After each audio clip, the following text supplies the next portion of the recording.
돌을 낚지 마라. 꼬딱꼬딱 천천히 갔어. 어떤 분이 설명을 하니까 댓글에 아이 그거 잘못 설명하는 거야. 그렇지 않아. 불러도 돼.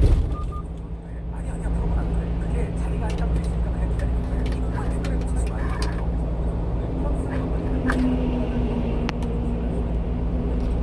어쨌든 프랑스에서는 먼저 이렇게 불을 호소 식당 70km 과속 단속하는 데오다.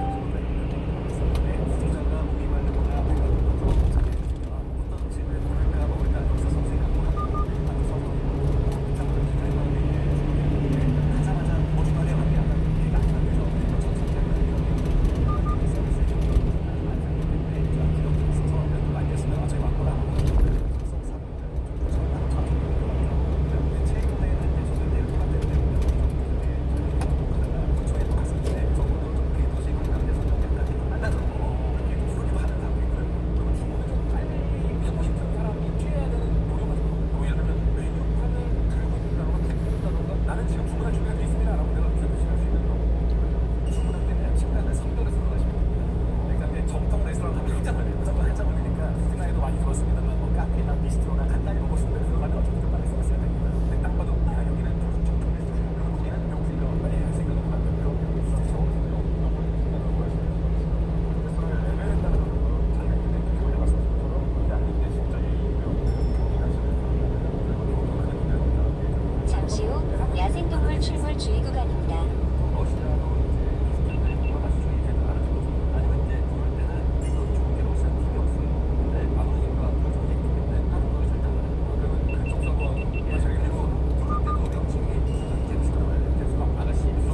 약 600m 앞 시속 70km 단속 구간입니다.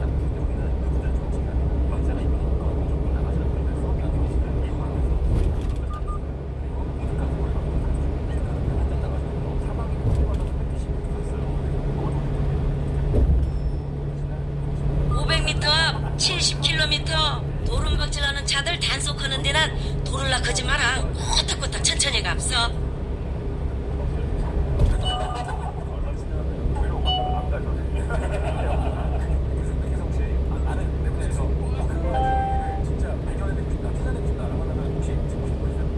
호솔 식당 70km 과속 단속하는 데오다.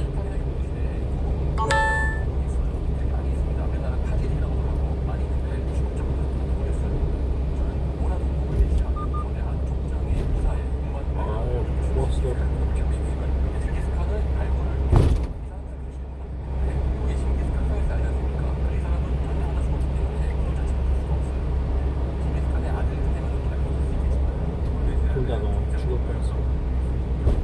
그런 데 사시는 아주 봐. 1km 앞 70km 신호 위반 과속 단속 구간이 오다. 아틀란티스라는 걸 썼는데요. 전설의 아틀란티스. 이건 정말 모든 역사 연구자, 문헌 연구자, 특히 도시 연구자는 정말 상상 속에 실체 했는가 안 했는가부터 시작해가지고 정말 찾고 싶은 거죠. 그런 어떤 상상 속의 도시들이 존재합니다. 뭐 아틀란티스를 선생님은 있었으면 좋겠다, 해보고 싶다고 생각해요. 아 그럼요. 플라톤이 기록에 남겼으니까. 약 600m 앞 신호 위반 및 시속 70km 단속 구간입니다. 이런 거 찍고 싶다 이런 거. 사실 뭐 이거는 제가 직접 찾고 싶기도 하지만 전방에 터널이 있습니다. 이루어지고 있는 중요한 발굴이라고 조사들이 몇 개 있어서 굉장히 기대하고 있는데 두 가지 하나는 최근에 그 다큐멘터리로 다시 한번 화제가 됐었던 클레오파트라의 무덤이 발견이 될 수도 있을 것 같아요. 이집트 지중해 해변에 알렉산드리아 서쪽에 있는 그 카소시리스 마그나라고 하는 도시가 있는데 이게 그 기원전 280년경에 세워진 도시예요. 프토레마누스 2세에 의해서. 그리고 이제 이후에 여기 신전도 많이 세워지고 또 이런 중요한 무덤들이 많이 만들어졌는데 클레오파트라의 무덤이 여기에 있다라는 가설을 갖고 한 20년 동안 계속 거기서 발굴하고 있는 노과학자가 합니다. 캐서린 마르티네즈라고 하는 특이하게 그 도미니카 공화국 출신이신데 이제 이분이 굉장히 많은 발굴들을 했는데 그 중에서 최근에 작년 연말이었던 것 같아요. 그때 발표를 하나 하셨어요. 탑출리스마스 지하 14m 정도 지점에서 길이가 무려 한 1,300m가 되는 통로를 발견을 했어요. 그 통로 끝은 바닷속에 잠겨져 있었습니다. 그러니까 이게 타포치리스 마그나도 마찬가지고 그다음에 저 동쪽에 있는 이집트 수도였었던 알렉산드리아도 마찬가지인데 이 해안선 변화로 인해 도시의 상당 부분이 바닷속에 잠겨져 있거든요. 그래서 이 마르티네스가 이제 발견한 그 통로가 이제 끝에는 물속에 잠겨져 있어서 많이 접근하지 못했는데 끝에 굉장히 중요한 무엇인가 무덤이 있을 가능성이 있다라고 지금 이야기가 되고 있어요. 그리고 이제 그 지점을 그 조사에 나가기 위해서 요즘에는 이제 이런 수중공학적인 발굴 작업들도 시작을 했다고 지금 전해주고 있습니다. 그런 게 있으면 초상화 같은 것도 들어있는 경우가 있어요.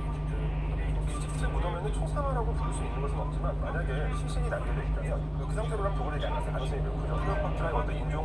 정체성에 대해서 중요한 단서들을 제공한 단서가 있거든요. 그 요즘에는 아예 이렇게 생겼을 것이다라고 막 복원이 돼서 막 이렇게 막 모형이 나오고 막 이렇게 되는 경우도 있어요. 법양적 문제가 있고 그리고 또 한 가지가 있는데 피라미드. 대피라미드 전체에 대해서 제가 2016년 17년 사이에 스캔 피라미드 프로젝트라는 작업을 진행을 했었거든요.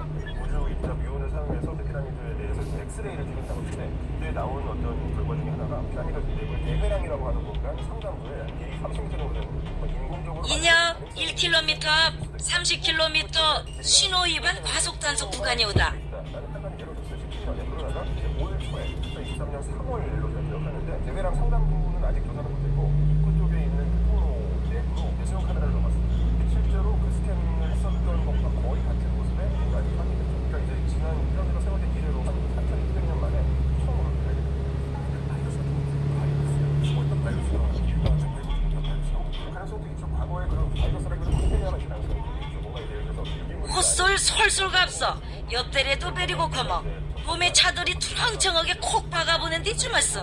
만약에 활동되면 계속 부패를 무조건 해야 되는데 엎어지기는 같이 죽었을 것이고 가장 확실한 박테리아는 얼음 속에 남아있을 수가 있고 왜냐면 박테리아도 뭘 먹고 살아야 되는데 그 안에 얼마나 몇 천년치가 있다면 박테리아가 이렇게 가능하겠지만은 오히려 이 북극권 요즘에 높지 않습니까? 북극권은 밑에 영성물증이 있어가지고요 땅을 한산만 파면 밑에 얼음이 꽉 차 있어요.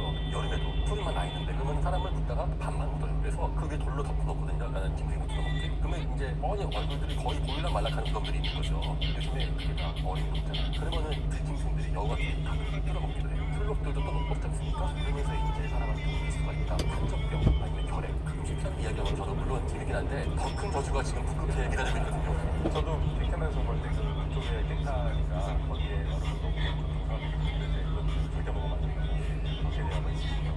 오늘은 알려주지 않은 이야기들을 이제 얘기하면서 시작을 해봤는데 오랜 이야기를 꺼내보도록 하겠습니다.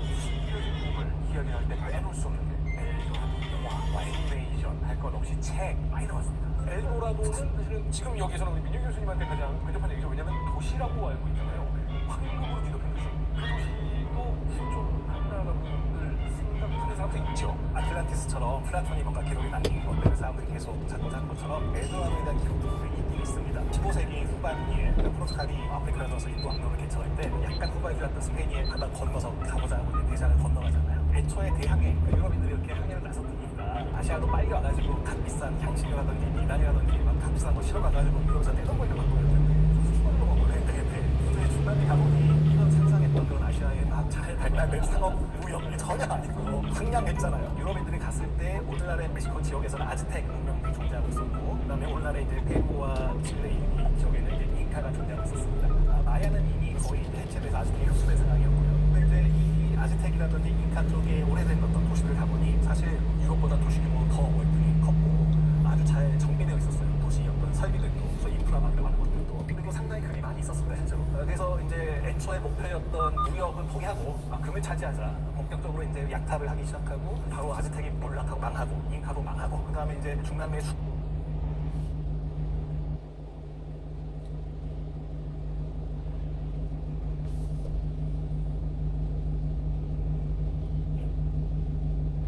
이집트 람세스 5세의 그 미라에서도 흔적이 발견될 정도로 굉장히 역사가 오래된 파이지. 천연두가 감염병 중에서 가장 사람을 많이 죽인 거예요. 정약용 선생님께서 지은 마거 해통이라는 책에서도 보면 한 번 앓고 났던 사람은 천연두에 절대 안 걸리네. 아 그러면 얘를 한번 걸리게 해야 되겠다. 부작용이 사망이에요. 희한하게 모두에 걸렸던 소에 젖을 짜는 소녀들은 척천두에 절대 안 걸리는 거를.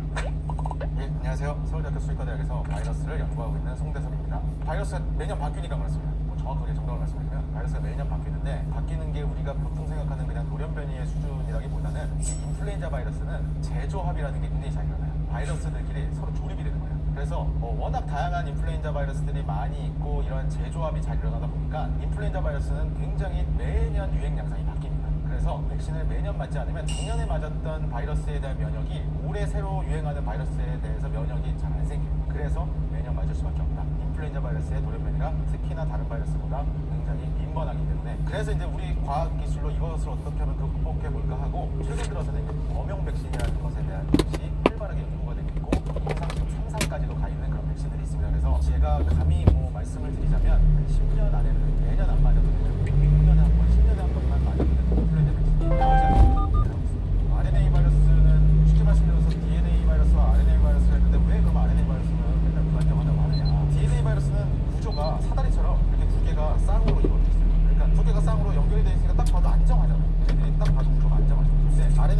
가닥으로 돼 있어요. 한 가닥으로 돼 있는 것을 여기 앞에 프라이머라는 걸 붙여서 얘를 복제를 해야 되니까 하나를 근간으로 해서 얘를 복제를 하다 보니까 이 긴 거를 복제하다 보니까